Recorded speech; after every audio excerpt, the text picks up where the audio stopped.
ചട്ടപ്രകാരം മുൻകൂറായി നൽകി നോട്ടീസ് നൽകി വിളിച്ചു ചേർത്ത കൗൺസിൽ യോഗമാണ്. ഈ കൗൺസിൽ യോഗത്തിൽ ചട്ടപ്രകാരമുള്ള അജണ്ടകൾ ചർച്ച ചെയ്തുകൊണ്ട് യോഗം നടത്തുകയും അജണ്ടകൾ വായിക്കുകയും ചെയ്തതിനു ശേഷം പിന്നീട് യോഗത്തിലേക്ക് വന്നിട്ടുള്ള ആളുകൾക്ക് മിനിറ്റ്സിൽ ഒപ്പിടണമെന്ന് പറയുന്നത് ചട്ടലംഘനമാണ് എന്നാണ് ഞങ്ങൾക്ക് പറയാനുള്ളത്. നിയമപ്രകാരം ഇതിനെ ചോദ്യം ചെയ്യാൻ ഈ പറയുന്ന ആളുകൾക്ക് അവകാശമില്ല. കാരണം ഇവിടെ ഇത് ഏതെങ്കിലും രീതിയിൽ പരാതി ഉണ്ടെങ്കിൽ ആ പരാതി ബന്ധപ്പെട്ട ആളുകൾക്ക് എഴുതി കൊടുക്കുന്നതിന് പകരം മിനിറ്റ്സ് തട്ടിപ്പറിക്കുകയും യോഗം അലങ്കോലപ്പെടുത്തുവാൻ ശ്രമിക്കുകയും ചെയ്യുന്നത് ജനാധിപത്യ വിരുദ്ധമാണ്, ചട്ടലംഘനമാണ്.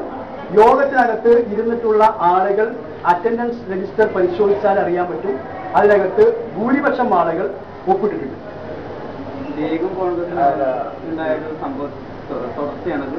അങ്ങനെ ഒരു ലീഗും കോൺഗ്രസും പ്രശ്നം നിലമ്പൂരിലില്ല. അത്തരത്തിൽ യാതൊരുവിധ വ്യാഖ്യാനവും ഈ കാര്യത്തിൽ വേണ്ട. ഇവിടെ യോഗം കൃത്യമായി നടക്കുന്ന കാര്യത്തിൽ കൗൺസിൽ യോഗത്തിലേക്ക് വന്നാൽ പിന്നെ LDFO UDFO ഇല്ല. 33 കൗൺസിലർമാരാണ്. ആ 33 കൗൺസിലർമാരാണ് ഈ യോഗം നടന്നത്. അതിൽ മഹാഭൂരിപക്ഷം ആളുകളും യോഗത്തിൽ മിനിറ്റ്സിൽ ഒപ്പിട്ടിട്ടുണ്ട്. UDF സംവിധാനത്തിനകത്ത് ഇരിക്കുന്ന ഒരു വിഭാഗം ആളുകൾക്കാണല്ലോ ഒപ്പിടുന്നത് വിലക്കിക്കൊണ്ട് തീരുമാനിച്ചത്. അത് നോക്കില്ല, മിനിറ്റ്സിൽ ആരൊക്കെ ഒപ്പിട്ടുള്ളത് പരിശോധിക്കേണ്ടതാണ്. മിനിറ്റ്സിൽ ആരൊക്കെയാണ് ഒപ്പിട്ടിട്ടുള്ളത് എന്നുള്ളതിൽ അതിനകത്ത് LDF ആണ് UDF എന്നുള്ളത് കൃത്യമായിട്ട് ലീഗിന്റെ കൗൺസിലർമാർ കൃത്യമായിട്ട് പറയുന്നു ഇത് ചെയർമാന്റെ ധിക്കാരപരമായിട്ടുള്ള നടപടിയാണെന്ന് പറയുന്നു. ഒപ്പിടാൻ അനുവദിക്കാത്തത് സംബന്ധിച്ച് പരാതി കൊടുക്കുന്നു. ഒരിക്കലും ഉണ്ടായിട്ടില്ല. കാരണം എന്താ വെച്ചാൽ ചെയർമാനല്ലല്ലോ ഒപ്പിടാൻ മിനിറ്റ്സ് കൊണ്ട് കിടക്കുന്നത്. യോഗം നടപടികൾ ആരംഭിച്ചു കഴിഞ്ഞാൽ യോഗം നിയന്ത്രിക്കുന്ന ചുമതലയാണ് ചെയർമാനുള്ളത്. അത് ചട്ടപ്രകാരം നടത്തിയിട്ടുണ്ട്. മിനിറ്റ്സ് ഒപ്പിട്ടു എന്നതിന് തെളിവാണല്ലോ അതിനകത്ത് ഭൂരിപക്ഷം ആളുകൾ ഒപ്പിട്ടുള്ളത്. യോഗം തുടങ്ങുന്നതിന് മുമ്പേ തന്നെ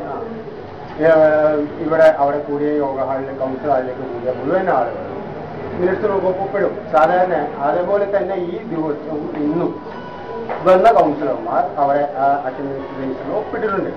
അങ്ങനെ ഭൂരിഭാഗം കൗൺസിലർമാരും ഒപ്പിട്ടു, കോറം തികഞ്ഞു എന്ന് ബോധ്യപ്പെട്ടതിന്റെ അടിസ്ഥാനത്തിലാണ് ചെയർമാന്റെ അധ്യക്ഷതയിൽ ഇന്ന് യോഗം കൂടുകയും അതുപോലെ തന്നെ ഇതിൽ ചർച്ച ചെയ്യപ്പെടേണ്ട കാര്യങ്ങളെ കുറിച്ച് ചർച്ച ചെയ്യുകയും ചെയ്തു. അല്ല, സാധാരണഗതിയിൽ ഒരു കൗൺസിൽ യോഗം തുടങ്ങി വന്നു കഴിഞ്ഞാൽ തന്നെ അതിൽ ഒപ്പിടാനുള്ള അവസരം സാധാരണഗതിയിൽ കൊടുക്കുന്നുണ്ട്. പക്ഷെ അതിൽ നിന്ന് വ്യത്യസ്തമായിട്ട് ഇന്നൊരു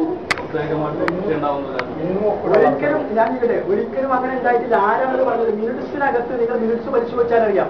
ഇപ്പൊ മിനിറ്റ്സ് പരിശോധിച്ച് അതിനകത്ത് കോറം തികഞ്ഞതിന് ശേഷമാണ് യോഗ നടപടികൾ ആരംഭിച്ചത്. അതിന് യോഗം പിരിച്ചുവിട്ടതിന് ശേഷം പിന്നീട് ഒരിക്കലും മിനിറ്റ്സിനകത്ത് ഒപ്പിടുന്നതിൽ നിയമമില്ല, ചട്ടലംഘനമാണത്. കാരണം ആര് പറഞ്ഞാലും അത് അംഗീകരിക്കാൻ പറ്റില്ല.